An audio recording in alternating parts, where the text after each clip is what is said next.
Selamat malam pemirsa Sastra Papua dimanapun Anda berada. Kembali lagi bersama saya Hengki Imo. Dan di sini kami akan berbicara seputar puisi kaki abu di tanah Papua. Di samping saya sudah ada Bung Alex. Selamat datang Bung Alex. Selamat malam. Jadi Bung Alex ini sendiri adalah penulis buku-buku puisi, dan beliau sudah banyak menulis buku-buku puisi yang kiranya sudah beredar juga di tanah Papua.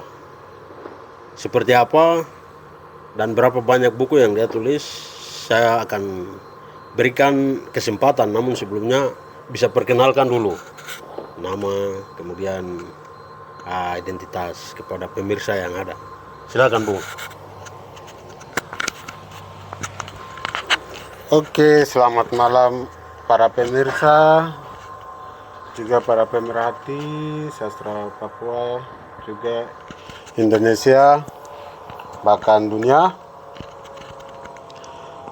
Perkenalkan, nama saya Alexander Giai, disingkat Alex saja, Alex Giai.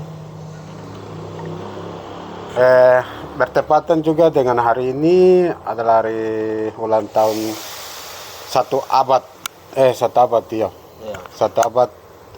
Bung sastrawan, pemikir, sastrawan juga dan penulis sastra terkenal di Indonesia, Bung Pramudiananta Toer. Hari ini kita mengenang 100 tahun kelahirannya di Indonesia. Namun di sini kita akan lebih berbicara soal sastra di Papua, lebih khususnya spesifiknya itu puisi. Saya sendiri, Alex Giai, sudah menulis ada beberapa buku puisi. Yang pertama itu Tetesan Embun Inspirasi dari Papua. Kedua, puisi kolaborasi dari seluruh Indonesia, Timur Leste dan Malaysia. Terbanglah Cendrawasih.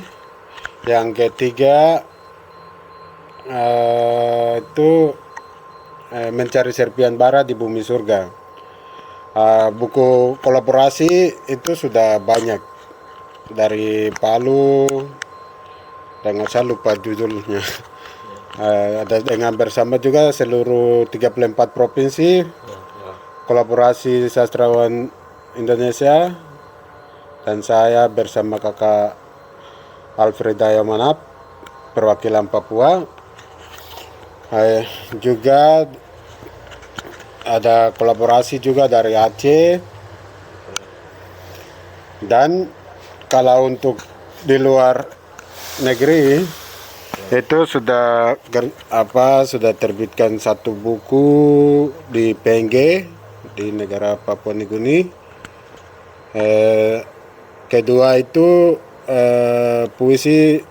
buku puisi, prosa dan sajak, juga esai tentang lingkungan hidup di wilayah Pasifik, diterbitkan oleh University Hawaii.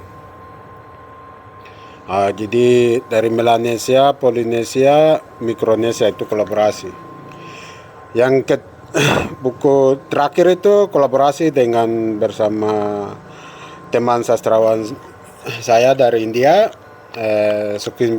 Sukis Mista dari India. Itu terbit kemarin bulan Desember, tanggal 4 Desember di India.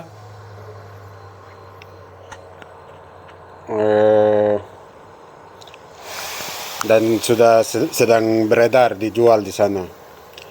Dan terakhir itu kolaborasi puisi bersama se-ASEAN yang mengangkat tentang terjadinya konflik yang kemarin di mana nih? ASEAN ini? Rohingya. Ya, Rohingya. Itu kami kolaborasi dan dari Papua saya ikut terlibat di sana. Kami itu ada beberapa buku kolaborasi, bahkan dari buku-buku tunggal dari saya sendiri yang kami terbitkan. Begitu, Bung. Luar biasa. Ini Bung Alex ini dia ada di Papua, tapi dia punya pikirannya ada di mana-mana.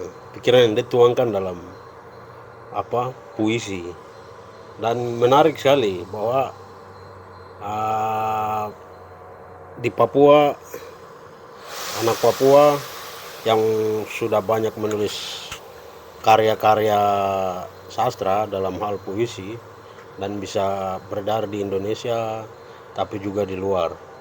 Ini bagian dari salah satu bentuk bagaimana karya sastra Papua itu kemudian dia bisa beredar di tingkatan nasional juga, tapi di tingkatan internasional.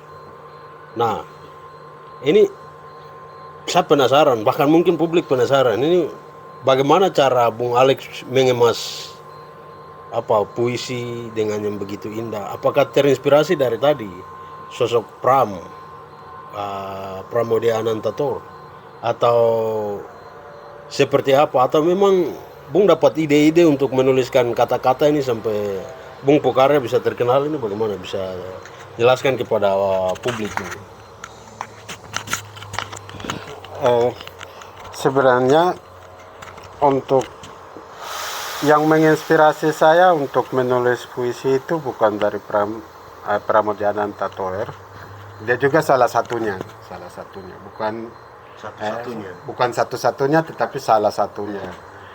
Yang utama dan yang pertama yang menginspirasi saya itu soal situasi Papua, kehidupan Papua, di mana saya hidup, di mana saya jalani, di mana saya beraktivitas. Itulah yang menginspirasi saya untuk harus menulis puisi.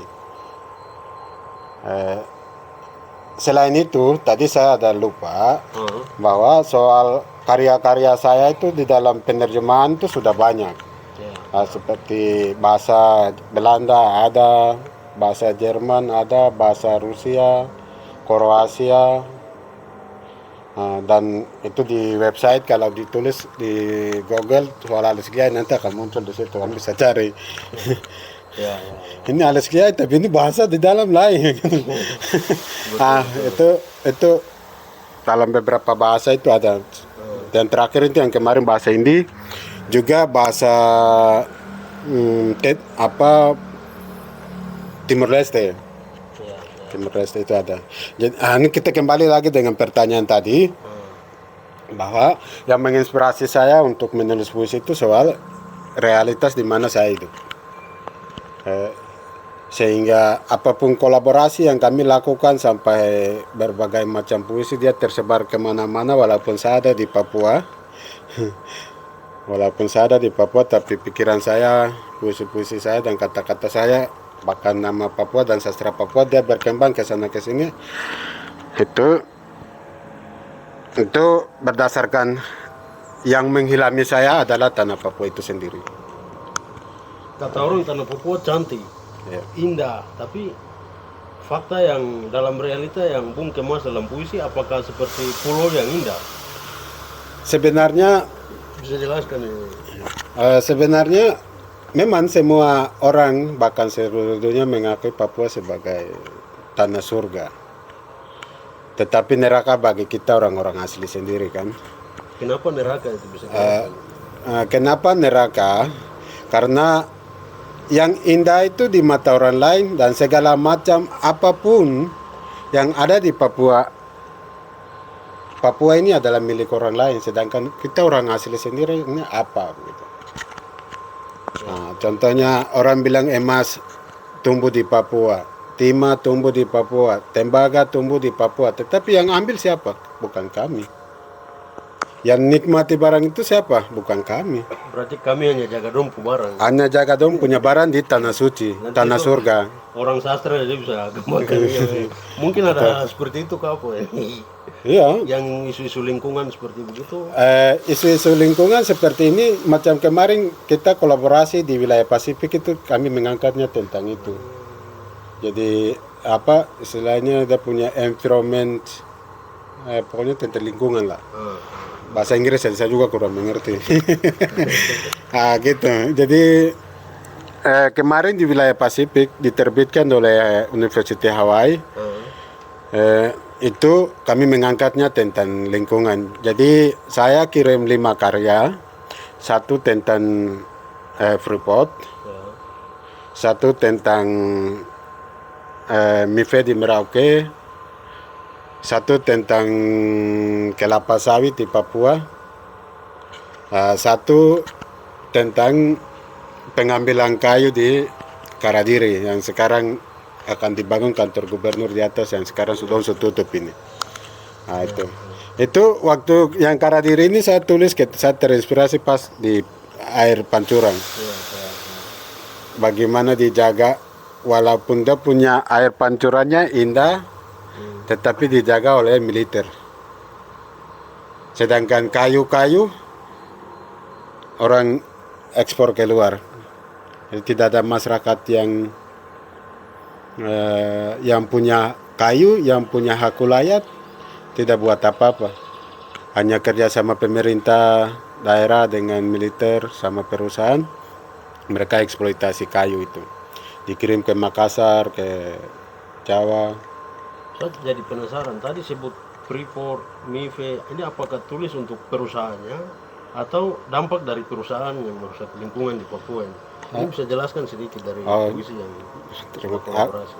Jadi memang dari 5 puisi yang tadi saya sudah jelaskan ini, itu saya tulis itu hampir 2 halaman lebih dari semua puisi yang saya kirim. Jadi yang pertama tentang gambaran Freeport, soal pengrusakan dan dampak yang kena ke kami masyarakat pribumi.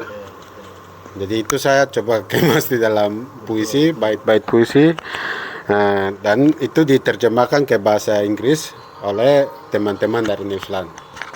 Puisi-puisi saya itu diterjemahkan oleh teman-teman dari New Zealand. Nah, menarik, semakin menarik. Jadi dari sebaik kata kemudian dia menyinggung ke isu-isu yang sebenarnya serius ada di tengah masyarakat. Nah, saya ingin tahu nih, kalau kolaborasi yang tadi Bung sebut di tingkatan penulis-penulis puisi di Indonesia itu apa saja, bisa jelaskan dulu ke publik? Kalau masih ingat, yang masih menonjol. Kalau wilayah Indonesia itu yang kemarin kami terbitkan buku Terbanglah Cendrawasih, itu adalah kolaborasi dari para penyair di Indonesia. Walaupun tidak semua penyair di Indonesia, tetapi ada keterwakilan dari beberapa teman-teman, ada dari Timor Leste, ada dari Malaysia, juga dari Indonesia. Jadi lebih banyaknya soal pelanggaran HAM yang kami angkat di dalam tuh, temanya soal pelanggaran HAM, soal hak menentukan nasib sendiri di Papua. Pertama itu soal penentuan nasib sendiri bagi Papua, kedua itu soal pelanggaran HAM, yang ketiga itu soal lingkungan juga. Lingkungan. Jadi ada teman-teman dari Jawa yang penyair-penyair yang pernah ke Papua, orang melihat lingkungan yang rusak, isu dan dampak yang dialami oleh masyarakat setempat. Nah, itu orang juga tulis di dalam puisi itu dan kami namai Terbanglah Cendrawasih itu. Terus kalau puisi-puisi yang ditulis secara individu oleh Bung Alex yang lebih bicara soal Papua, itu buku apa yang bisa jelaskan, yang khusus tulis sendiri? Yang saya tulis sendiri ini kan yang sudah terbit Kalau yang masih belum terbit ini juga kan masih belum kita cetak. Masih belum cetak, sekitar ada 3 puisi kan, 4. Ada cerpen, ini yang belum dicetak. Itu yang kalau buku yang kemarin kami cetak, saya cetak itu Mencari Serpian Bara di Bumi Surga. Ide ini juga dengan hal yang tadi kita bicara, orang bilang Papua itu surga, tetapi orang-orang asli ini istilahnya orang mencari sebuah semangat untuk bagaimana itu mereka rebut kembali. Nah, ini judulnya ini. Judul dari buku yang saya terbitkan ini. Jadi mereka bagaimana semangat punya yang membara semangat untuk bagaimana merebut kembali lawan semua yang dirampas, dan semua yang ketidakadilan yang terjadi di atas dong punya tanah itu. Makanya saya kemas dia menjadi mencari serpian bara di bumi surga. Jadi orang bilang surga, tetapi kita harus cari semangat untuk kita lawan orang merusak surga kita itu begitu. Dan juga semangat untuk kita bisa bertahan hidup gitu. Jadi lebih banyak dominan mengangkat tentang tiga juga sama, soal penentuan nasib sendiri, bagaimana memberi semangat kepada rakyat masyarakat pribumi Papua, masyarakat asli Papua untuk bagaimana harus melihat sesuatu yang segala macam ketidakadilan yang terjadi, ketidakbenaran yang terjadi di atas tanah ini, itu yang pertama. Yang kedua soal dong harus menuntut, dan ketiga itu juga soal mengangkat tentang lingkungan. Jadi lebihnya ke itu, jadi lebih ke saya mengangkat lebihnya ke sastra istilahnya realis, jadi realitas yang ada di Papua. Itu yang saya mengangkat di dalam karya itu. Ini menarik karena waktu novel-novel milik Pramoedya Anantatur, kemudian puisi menurut yang ditulis oleh Chairil Anwar dan kawan-kawannya di era itu, mereka juga menulis banyak tentang puisi-puisi yang realis. Nah, tetapi zaman sekarang ini kemudian dia tidak relevan dengan puisi-puisi realis. Justru orang berpikir bagaimana dengan sistematika menulis yang bagus. Nah, di posisi ini Bung Alex ini kira-kira bagaimana mau pilih yang mana untuk mau mengemas puisi? Apakah dengan struktur yang baku atau dengan realis yang ada? Jadi di antara berkembangnya sastra di Indonesia dengan zamannya Pramoedya Anantatur, Chairil Anwar, ini kan lebih dorang menekankan pada realitas, di mana Jawa dalam kehidupan di sosial politik ekonomi di Jawa. Saya juga melihat hal itu di dalam kacamata kami di Papua. Kacamata kami di Papua, sehingga walaupun secara perkembangan hari ini soal sastra lebih dominasi di Indonesia ini kan sastra hedonis, istilahnya sastra hedonis yang lebihnya berbicara tentang kehidupan yang sehari-hari biasa, tidak pragmatis, yang tidak mengkritisi sesuatu macam kebijakan atau penindasan yang masyarakat atau perampasan tanah-tanah milik masyarakat adat yang hak sipil politiknya. Itu kan sementara ini tidak terlihat di Indonesia. Kita bisa lihat tetapi jumlahnya tidak banyak, tidak sampai 5 ke atas, sampai 10 ke atas itu kalau di Indonesia. Makanya ini bagaimana dari kacamata saya secara puisi dari Papua ini kita berbicara tentang realitas Indonesia Papua, realitas Indonesia ini kita serukan ke luar, diekspor ke luar, luar negeri, supaya kami di Indonesia ini hidupnya seperti begini melalui karya puisi begitu. Ini orang lain bagi-bagi berkat, Bung ini bagi-bagi masalah. Iya seperti itu. Artinya begini, walaupun orang lain itu bagi berkat, tetapi bagi saya itu berkat itu menjadi kutukan bagi kami begitu. Artinya kamu kasih pemekaran berkat, kamu kasih provinsi, kabupaten dekat-dekat, bagi orang lain itu berkat. Bagi saya itu menjadi masalah karena ini menyangkut soal eksistensi alam dan manusia. Karena kalau kita dilihat, artinya saya melihat di dalam sistem kolonialisme itu, tidak melihat dalam sistem demokrasinya yang Indonesia kembangkan bagaimana supaya harus pemerintahnya di Papua itu diperbanyak. Tetapi saya melihat di dalam bagaimana wajah Indonesia itu sebagai wajah kolonialis yang datang merampas segala hal yang ada di Papua. Gitu. Jadi sudah kamu bagi-bagi berkat, tapi bagi saya itu masalah, dan masalah ini saya harus bagi ke orang lain supaya orang juga lihat saya punya masalah begitu. Iya. Itu begitu. Jadi pemirsa, ini agak unik sedikit. Ini apakah ini yang belum bilang dengan apa puisi kaki abu kan? Itu. Jadi puisi kaki abu ini agak siksak juga. Bung bisa jelaskan sedikit tentang puisi kaki abu itu maksudnya apa dari puisi kaki abu? Sebenarnya puisi kakek abu ini Hmm.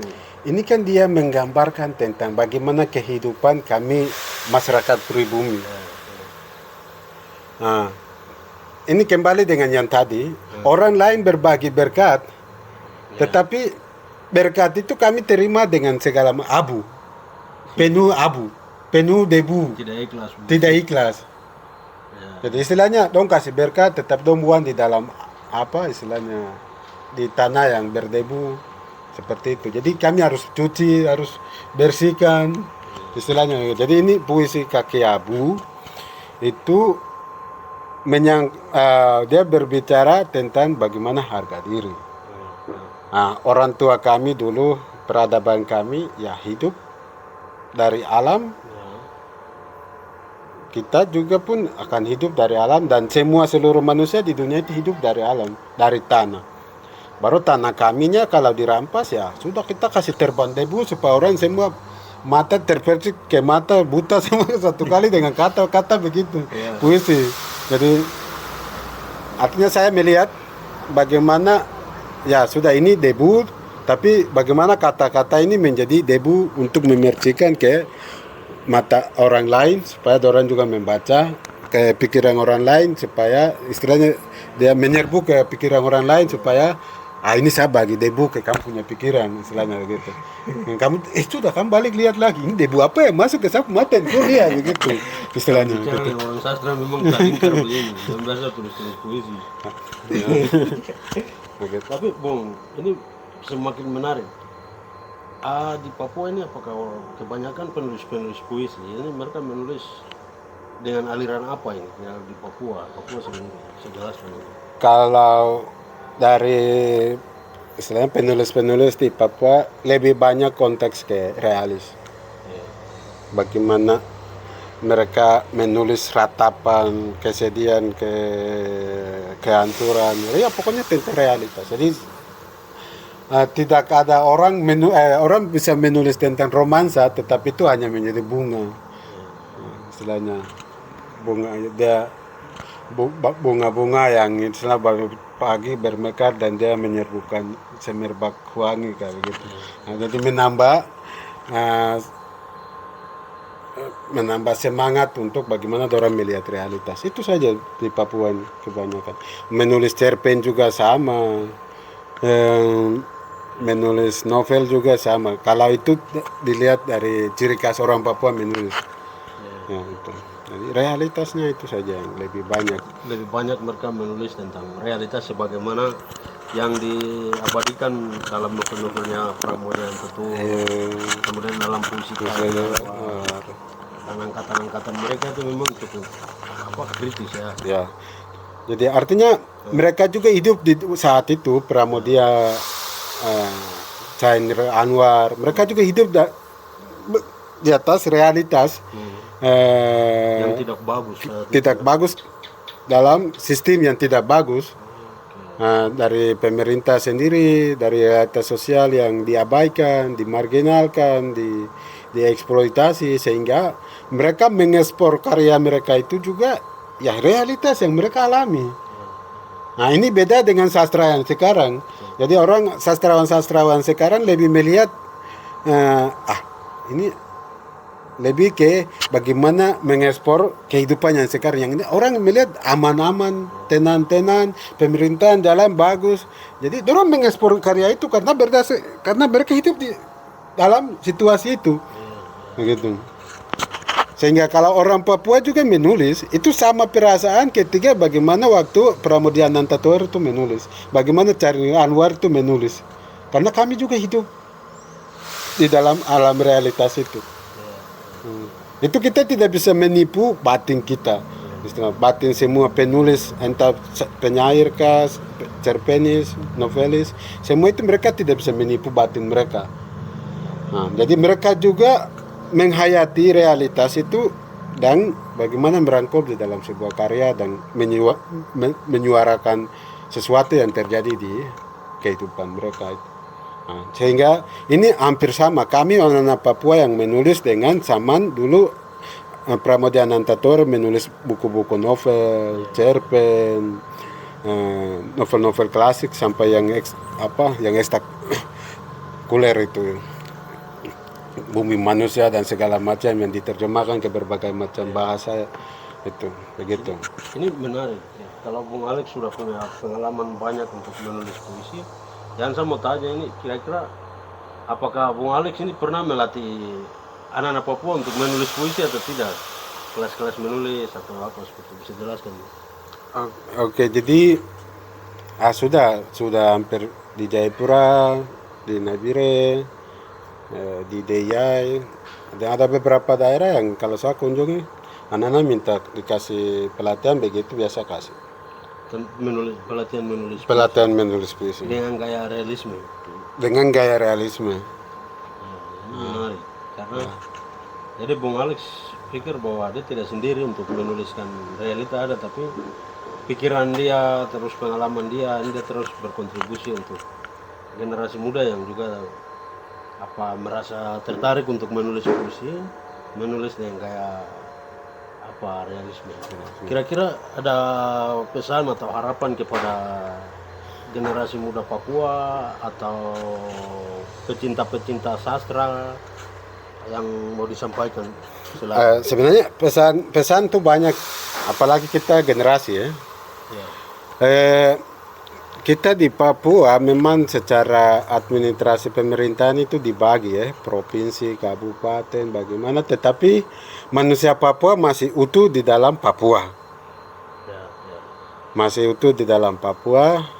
Pulau Papua juga belum dipotong-potong ya. Masih satu. Hanya ini administrasi saja yang dibagi-bagi. Jangan orang lihat gambar pikir Papua aja sudah potong-potong padahal Jadi artinya kan Indonesia dia hanya administrasi, tapi ini kan dia tidak bikin got panjang atau jembatan panjang, atau dia gali taruh doser supaya ini Papua 1, ini Papua 2, dia bagi bela-bela Papua, ini kan tidak ada. Nah, jadi kita masih dalam Papua dan kita hidup berdasarkan realitas di Papua. Jadi artinya kita semua generasi harus sadar bahwa Indonesia ini seperti apa, kita Papua ini seperti apa. Dan generasi muda lebih ke pelajar, mahasiswa dan pemuda-pemuda yang selesai kuliah bagaimanapun ya harus menulis. Ini menulis ini penting. Entah di dalam puisi, cerpen, cerita harian atau apapun yang kau lihat di lingkungan sekitar kita. Walaupun kau tidak expose ke lewat media-media resmi, contohnya website-website resmi, tapi bisa bikin blog sendiri, bisa dikasih naik di Facebook, kasih naik di mana-mana. Apa yang kau lihat, apa yang kau rasakan, apa yang kau alami, ketidakadilan yang kau lihat, penindasan, penjajahan, perampasan dan ketidakadilan, bahkan yang dimarginalisasi apapun, itu kau tulis, kau ekspor, kita ekspor ke media sosial di mana-mana. Dengan gaya menulis kita sendiri. Jadi dalam hal ini juga saya biasa kalau kasih pelatihan juga saya selalu bilang tidak boleh mengikuti gaya menulis saya, tetapi harus kembangkan kampung gaya menulis sendiri dengan ciri khas sendiri. Itu yang belum bilang kalau jurnalis dibungkam, sastrawan bicara. Itu. Jadi itu yang kita coba berbicara, artinya ya tidak apa-apa. Yang dalam otak saya itu ada, tidak apa-apa jurnalis internasional kalau tidak masuk ke Papua sudah tidak apa, puisi saya kasih tersebar kemana-mana. Puisi bisa terbang. Puisi bisa terbang. Seperti cendrawasih yang terbang begitu. Biasa. Ini semakin panas ini. Macam tombol juga. Semakin menarik pemirsa. Jadi balik harapan seperti itu ke kita orang Papua, terutama generasi muda Papua. Jadi generasi muda Papua juga perlu ingat, kita Papua masih satu. Tidak mungkin dong datang belah pulau ini. Dong kasih kepala sendiri, leher sendiri, badan sendiri, tengah sendiri, ekor juga sendiri. Tidak mungkin. Kecuali gempa bumi besar baru bisa terbelah-belah. Besok nanti kita minta Tuhan kasih sambung kembali. Boleh. Jadi sebagai penulis puisi di Papua, kira-kira Bung bisa kasih tips menulis puisi? Sebenarnya kalau tips entah mau tulis cerpen, buku apapun, puisi apapun tuh, kau berani memulai itu saja. Berani memulai. Berani memulai dan berani kau tulis. Entah dong mau kritik model bagaimanapun, sudah itu sebagai pembelajaran saja. Intinya memulai, Kau memulai dan kau menulis, karena lama-lama bisa itu akan jadi terbiasa, hal yang biasa. karena biasa. Bisa karena biasa. Kalau kau merokok satu kali, dua kali, tiga kali, sudah terbiasa, sudah sama dengan itu. Ya, Tapi jangan kecanduan alkohol ya. itu juga membunuh masyarakat adat. Iya, Pak. Jadi ini penting. Tapi sejauh ini tidak hanya puisi, ini saya buka lebar lagi bahwa Papua ini kan kita kenal dengan budaya yang begitu banyak, kemudian cerita-cerita rakyat, produk-produk sastra cerita rakyat, puisi ini sangat kental.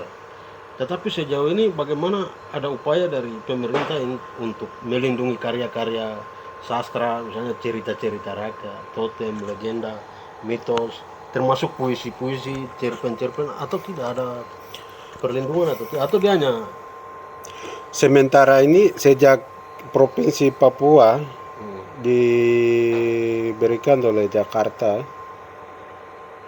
sampai yang hari ini tuh tidak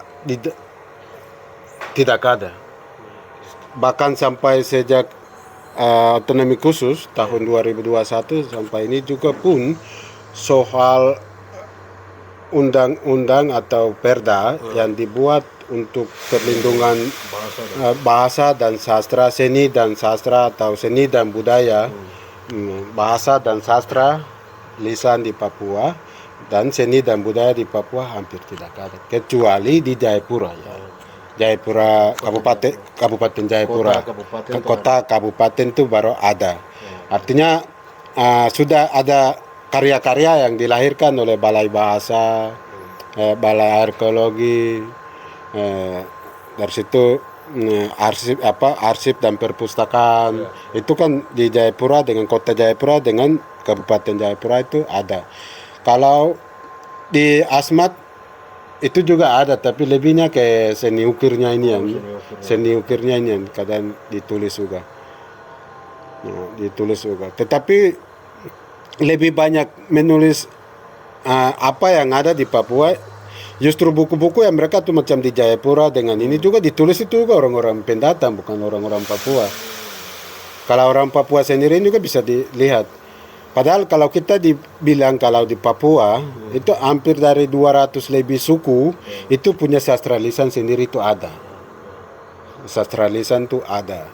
Seni itu punya ada.